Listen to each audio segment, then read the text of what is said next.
అందరికీ మరణాత. ప్రభునందు ప్రియమైన దేవుని పిల్లలారా, ఈ శిలువ ధ్యాన కాలములో మరొక దినంలోనికి మనం ప్రవేశించున్నాము. ఈ సమయంలో ఒక ప్రత్యేక అంశాన్ని మీ ముందుంచాలని ఆశపడుతున్నాను. పరిశుద్ధ గ్రంథములో నుండి మత్తయి సువార్త 20వ అధ్యాయము 28వ వచనాన్ని మనం ఒక్క మారు చదువుకుందాము. అలాగే మనుష్య కుమారుడు పరిచారము చేయించుకొనుటకు రాలేదు కానీ పరిచారము చేయుటకును అనేకులకు ప్రతిగా విమోచన క్రయధనముగా తన ప్రాణమునిచ్చుటకును వచ్చెనని చెప్పెను.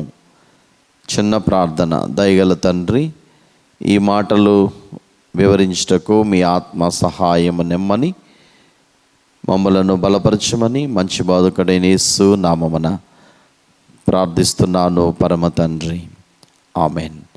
మన ప్రభువైన యేసుక్రీస్తు వారి కృపయు ఆయన సమాధానం మీ అందరికీ కలుగును గాక, ఆమెన్.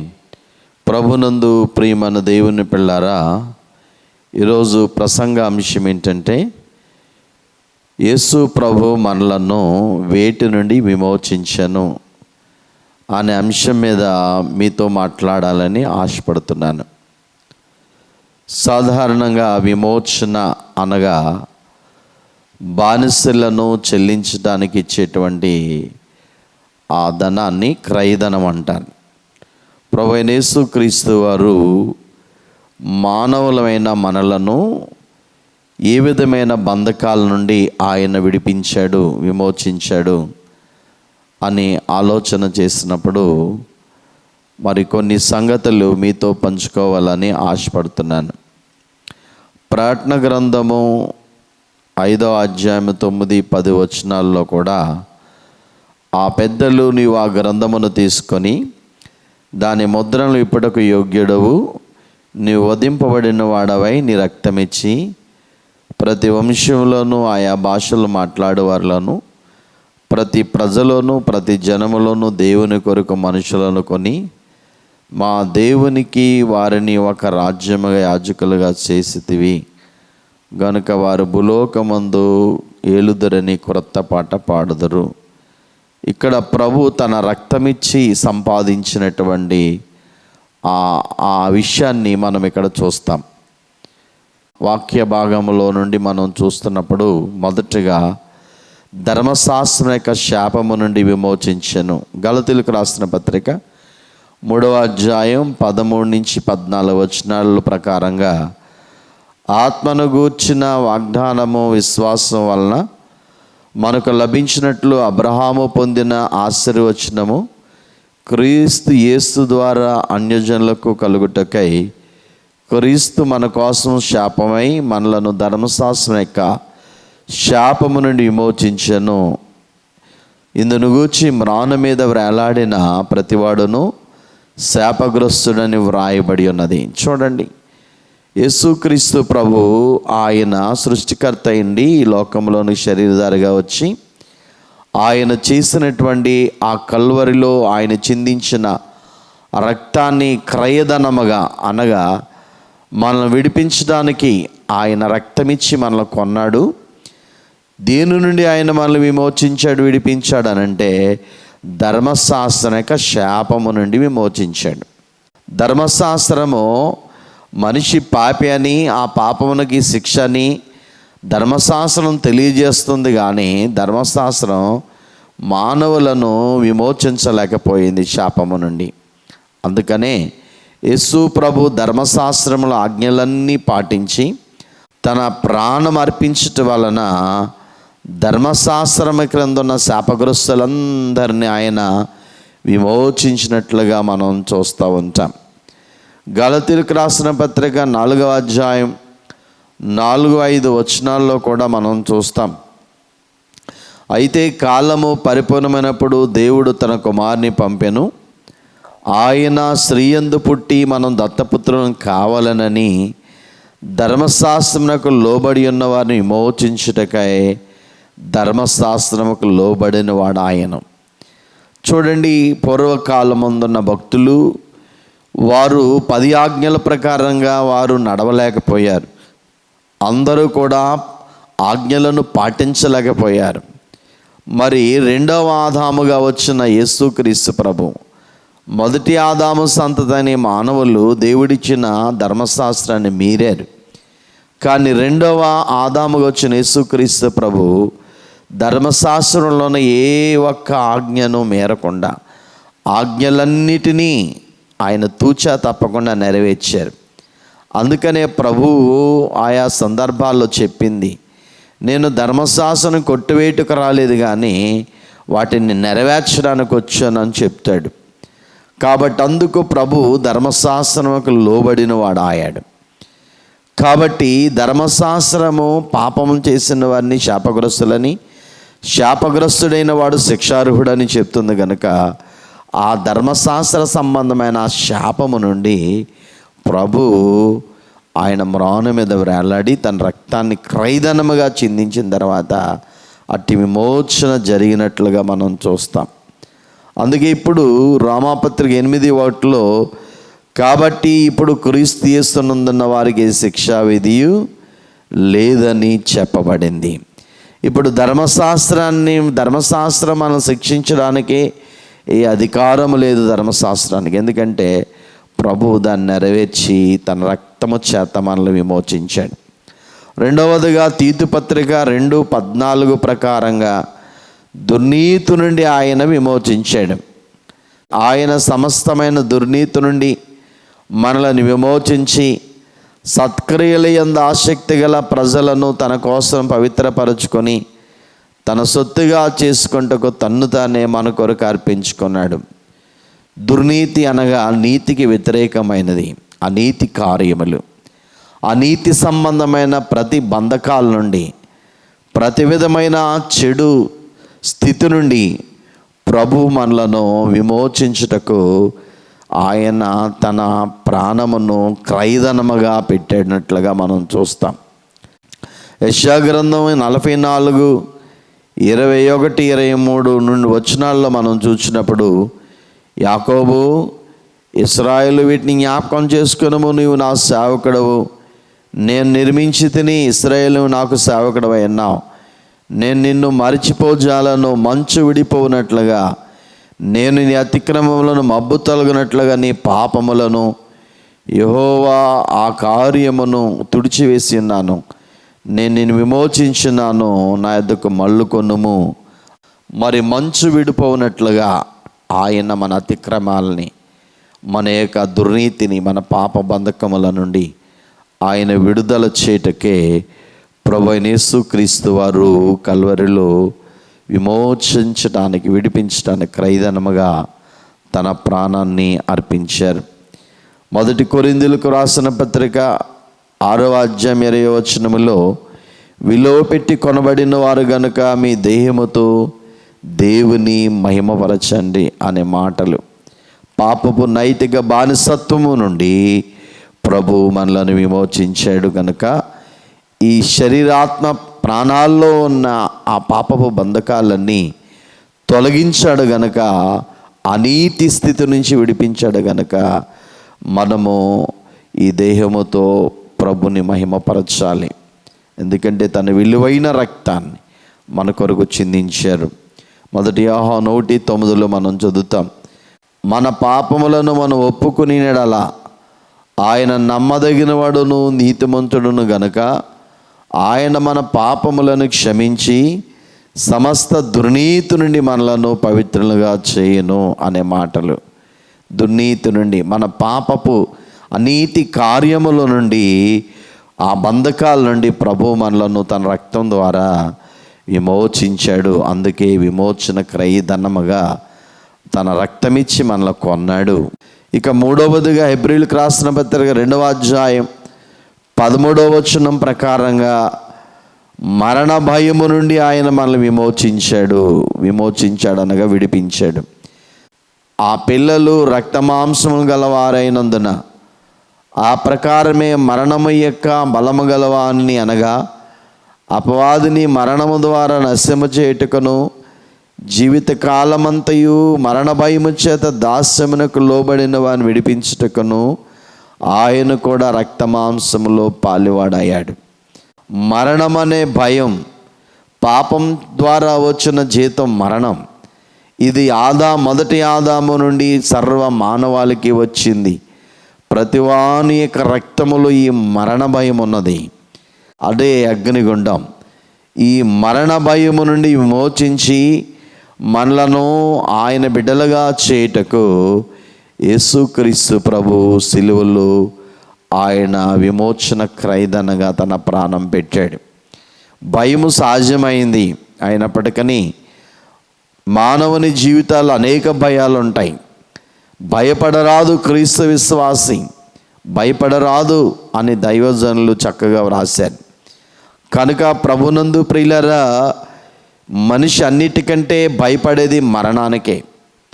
అన్ని భయముల కంటే భయంకరమైన భయం మరణ వేదన. ఈ మరణం అనే భయమును, ఆ మరణపు ముళ్ళు విరిచట వలన ఆయన మన కొరకు తన యొక్క రక్తాన్ని చిందించుట కొరకు ఆయన విమోచన క్రయదనగా ప్రాణం పెట్టాడు. మనము ఆ మరణ బలము కలిగిన అపవాదిని ఆయన దాని మూలమును ఓడగొట్టాడు. మొట్టమొదట సైతాను మూలమూడగొట్టినావు, మొట్టమొదట సైతాను మూలమూడగొట్టినావు, రక్షకానా వందనాలు, శ్రీ రక్షకానా వందనాలు. అపవాది ఆ మరణ బలం కలిగిన వాడిని ప్రభు ఓడించాడు సిలువలో. ప్రకటన గ్రంథం 1వ అధ్యాయం 18వ వచనంలో ప్రభువే చెప్పారు, నేను మొదటివాడను కడపటివాడను జీవించేవాడను మృతునైతను కానీ ఇదిగో యుగయుగములు సజీవునై ఉన్నాను, మరియు మరణము యొక్కయు పాతాళలోకమే తాళపు చెవులు నా స్వాధీనంలో ఉన్నవి. అందుకనే ఆ మరణపు ముళ్ళు విరిచాడు పునరుత్థానమందు. ఎంత గొప్ప అనుభవం. కాబట్టి మరణ భయముల నుండి మానవుని విమోచించను. 4వదిగా పేతురు మొదటి పత్రిక 1వ అధ్యాయము 18-19 వచనాల ప్రకారంగా వ్యర్థ ప్రవర్తన నుండి విమోచించననే మాట.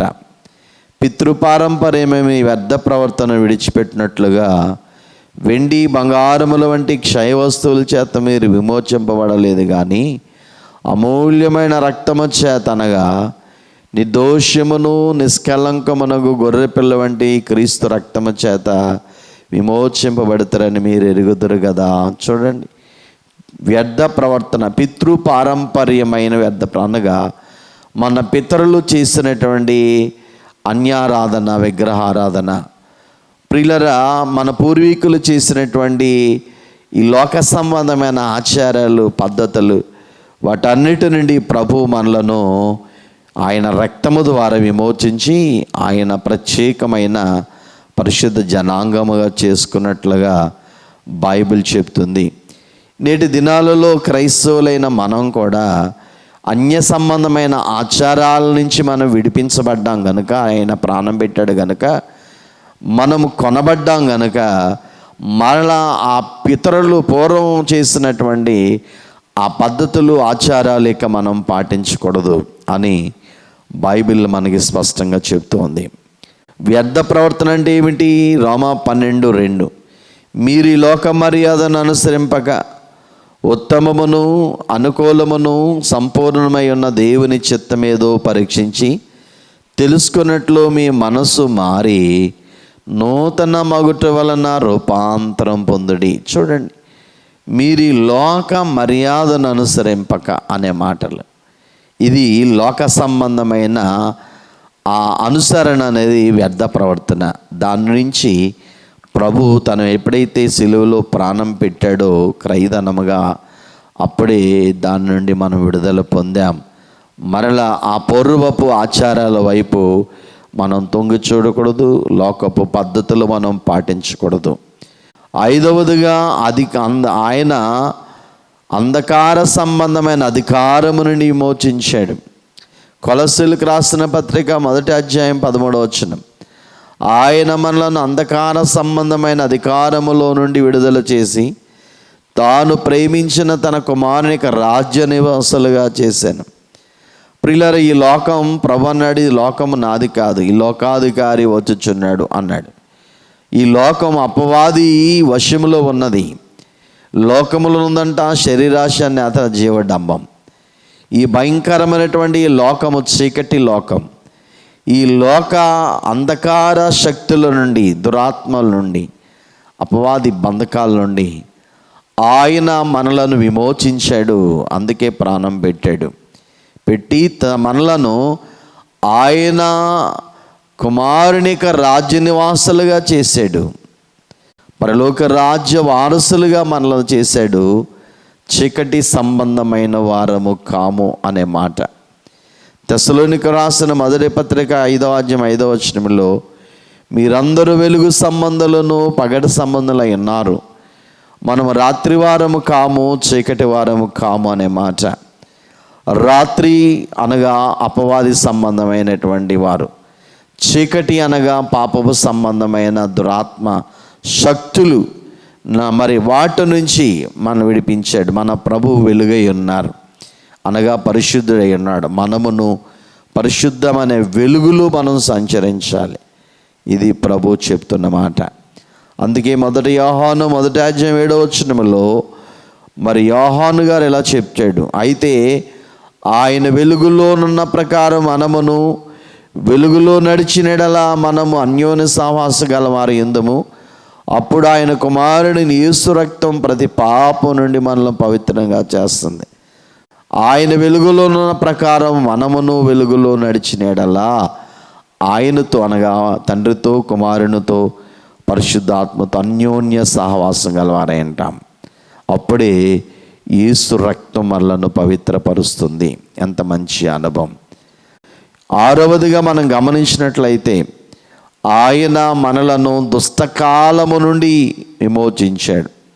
గలతీ 1:4 మనం తండ్రి అయిన దేవుని చిత్త ప్రకారము క్రీస్తు మనలను ప్రస్తుతపు దుష్టకాలములను విమోచింపవలనని మన పాపముల నిమిత్తము తన్ను తాను అప్పగించుకొనెను. చూడండి, దుష్టకాలం, అందుకే దినములన్నీ చెడ్డవే అని బైబిల్ చెప్పింది. ఈ లోకములో వచ్చే మంచి రోజులేమీ ఉండవిక, అన్నీ చెడ్డ దినములే. అజ్ఞానుల వలె కాక జ్ఞానులే నడుచుకోవాలని బైబిల్ మనకు తెలియజేస్తోంది. కాబట్టి ప్రభు ఆయన చిందించిన రక్తం మన పాపముల కొరకే కాదు, ఆయన ఈ లోక సంబంధమైన దుష్ట లోకము నుండి, కాలము నుండి కూడా మనల్ని విమోచించాడు. దినములన్నీ చెడ్డవే, కానీ మన దినములు మంచిగా బ్రతకాలనంటే ఒకటే ఆధారం, ఆ రక్తములో కడగబడిన మనం ఆయన కొరకు బ్రతకవలసి అన్నది. అందుకే కొలస్సీ 1వ అధ్యాయం 13వ వచనములో మనం ఇందాక చదువుకున్నట్లుగానే అంధకార సంబంధమైన అధికారాన్ని విడుదల చేస్తాననే మాట. తీతుకు 2:11-14 వచనాల్లో కూడా ఏలైనగా సమస్త మనుషులకు రక్షణకరమైన దేవుని కృప ప్రత్యక్షమై మనము భక్తిహీనతను ఈ లోక సంబంధ దురాశను విసర్జించి శుభప్రదమైన నిరీక్షణ నిమిత్తం అనగా మహాదేవుడును మన రక్షణ యేసుక్రీస్తు మహిమ యొక్క ప్రత్యక్ష కొరకు ఎదురు చూచుచున్నాము. ఈ లోకములో స్వస్థ బుద్ధితోనూ నీతితోనూ బ్రతుకుచుండవలనని మనకు బోధించుచున్నది. ఆయన సమస్తమైన దుర్నీతి నుండి మనల్ని విమోచించి సత్క్రియలందు ఆసక్తి గల ప్రజలను తన కోసము పవిత్రపరచుకొని తన సొత్తుగా చేసుకుంటూ తన్ను తానే మన కొరకు అర్పించుకున్నాడు. ఇది విమోచన.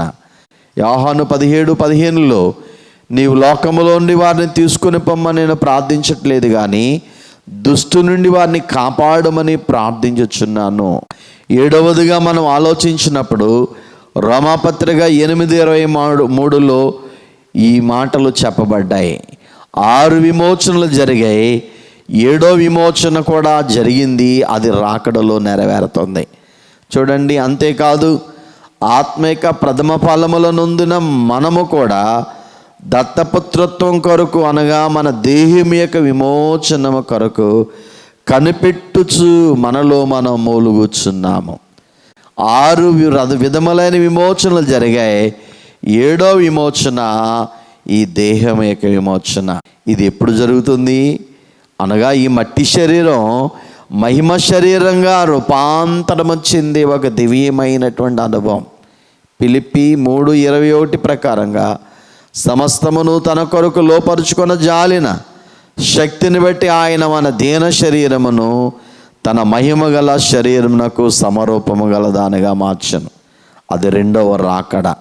యేసు ప్రభు మరి 2వ రాకడలో ఆయన మధ్యాకాశానికి వచ్చినప్పుడు ఈ 6 విమోచనలు జరిగి 7వ విమోచన క్రింద జరగవలసి ఉన్న ఆ గొప్ప అనుభవం కొరకు సిద్ధపడుతున్నటువంటి దేవుని బిడ్డలు ఈ మట్టి శరీరం మహిమగా మార్చబడినప్పుడే దేహానికి సంపూర్ణమైన విమోచన జరుగుతుందండి. అది రాకడలో జరుగుతుంది. కొరింథీ మొదటి పత్రిక 15వ అధ్యాయం 51-54 వచనాలలో ఈ మాటలు వ్రాయబడ్డాయి. ఇదిగో మీకు ఒక మర్మము తెలుపుచున్నాను, మనమందరం నిద్రించము కానీ నిమిషంలో ఒక రెప్పపాటున కడబోరం రాగానే మనమందరము మార్పు పొందుదము అనే మాట. మార్పు నొందుట, మట్టి శరీరము మహిమగా మార్చబడుట. అందుకనే మేడగదిలో ప్రభు చెప్పాడు, నీవు నాకు ఏ మహిమనిచ్చావో అదే మహిమను నేను వారికి ఇస్తున్నాను. గొప్ప తేజస్, ద డార్జిలింగ్ లైట్, గొప్ప వెలుగు. ఆ వెలుగు రేపొద్దున మన మట్టి శరీరానికి దేవుడు ఇవ్వబోతున్నాడు. ఆ విమోచన జరగాలి. ఈ యొక్క దేహములో శరీరానికే అనారోగ్యములు, వ్యాధులు, భయంకరమైనటువంటి మరి స్థితి, వృద్ధాప్యము, మరణం, ఇవన్నీ. కానీ యేసు ప్రభు రాకడలో ఇవన్నిటి నుండి మనం విడుదల పొందుతాం. శాశ్వతమైన మహిమలో మనం ప్రవేశిస్తాం. ఈ దేహం, మట్టి దేహం మహిమ రూపముగా మార్చబడ్డకు మనము పరిశుద్ధాత్మ సహాయములో ప్రయాసపడుతున్నాం. 1 తెస్సలోనికీయులకు రాసిన పత్రికలో 4వ అధ్యాయం 16-17 వచనంలో కూడా మనం చూస్తూ ఉంటాం. కనుక యేసు ప్రభు వచ్చినప్పుడు మనకంటే ముందున్న మృతులైన భక్తులు వారు లేపబడి మహిమ శరీరధారులై ప్రభు ఆ కడబోర శబ్దానికి వెళ్ళిపోతారు. ఆ మీదట సజీవంగా ఉన్న మనము ఈ మట్టి శరీరం మహిమగా మార్చుకొని మేఘముల మీద కొనుపబడతాం, ప్రభుని ఆకర్షించుకుంటాం మధ్యాకాశంలో. అప్పుడు ప్రభుతో పాటు నూతన యెరూషలేము ప్రవేశిస్తాం. అక్కడ మనము యుగయుగాలు ఉంటామనే మాటలు మనం చూస్తాం. ఇదిగో యేసుక్రీస్తు ప్రభు అనేకులను విమోచించడానికి క్రయధనముగా తన రక్తమును, ఆయన తన ప్రాణమును మనకి పెట్టినట్లుగా మనం చూస్తాం. మొదటిగా మనం చూసినప్పుడు 6 విధాలైన విమోచనలు మనం చూస్తూ ఉంటాం. మొదటిది మనం గమనించినట్లయితే, మనము ధ్యానించిన విధముగా లేఖనాల ప్రకారంగా ధర్మశాస్త్రానికి శాపం విమోచించబడ్డాం, దుర్నీతి బంధకాల నుంచి విమోచించబడ్డాం, మరణ భయము నుండి విమోచించబడ్డాం, పితృపారంపర్య వ్యర్థ ప్రవర్తన నుంచి ప్రభువు మనల్ని విమోచించాడు, అంధకార సంబంధమైన అధికారంను విమోచించాడు, మరి దుష్టకాలము నుండి ఆయన మనల్ని విమోచించాడు. 7వదిగా శరీర విమోచన కొరకు ఎదురు చూస్తున్నాం. ప్రభు వస్తున్నాడు. ఆయన అమూల్యమైన రాకడ కొరకు మనము శాశ్వతమైన విడుదల పొంది మేఘమెక్కి కృప పరిశుద్ధాత్మ తండ్రి మనందరికీ దయచేయనుగాక. మరణాత.